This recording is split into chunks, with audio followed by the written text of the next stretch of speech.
Here at ZSL we spend a lot of time providing enrichment and training for our animals, and it's really important that every time we do this, the individual animal benefits. Essentially there are two main reasons to train animals.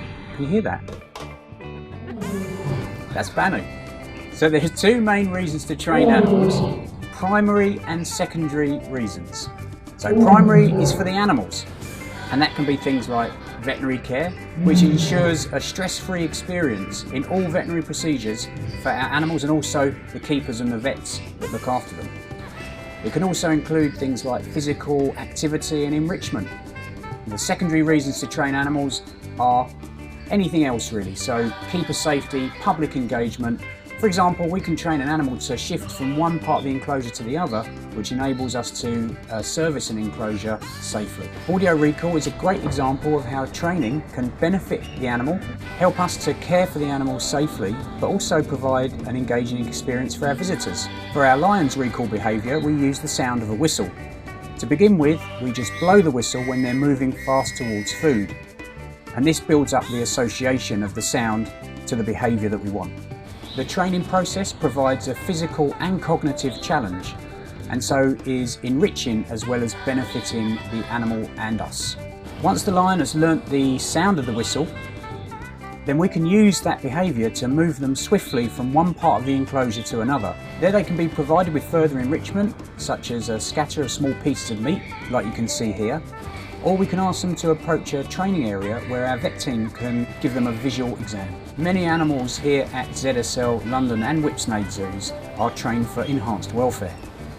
For example, all our large carnivores across both sites, our Asiatic lions and Sumatran tigers here at London, and our sloth bears and cheetahs at Whipsnade are trained to accept hand injections for vaccinations and stress-free checkups. It's not just the big mammals that are trained at ZSL.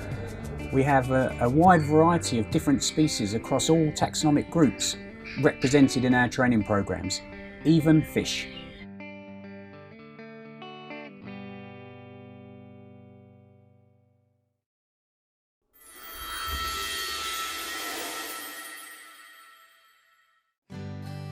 Yeah, this is our Asian short-clawed otter group, and we have 9 females in this exhibit. What we were doing today was to try and weigh each individual.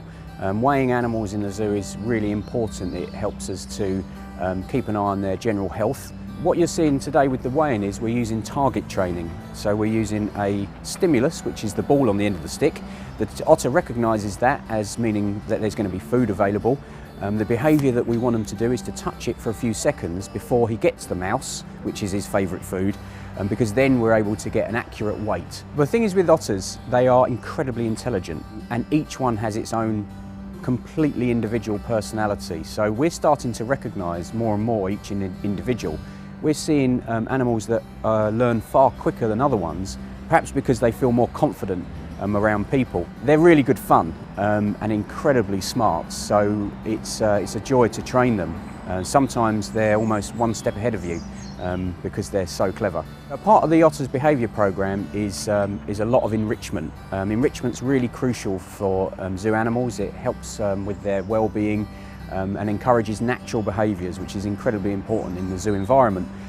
So Tegan and the rest of the guys that look after the otters over here, they spend a lot of time thinking up new and interesting ways to, for example, present food. It's not just good enough to throw food to an animal. We want to put it all around the enclosure and ask the animals to use their intelligence and their physical capacity in order to find their food. It's a really big part of the otter programme, but also animal programmes all around ZSL.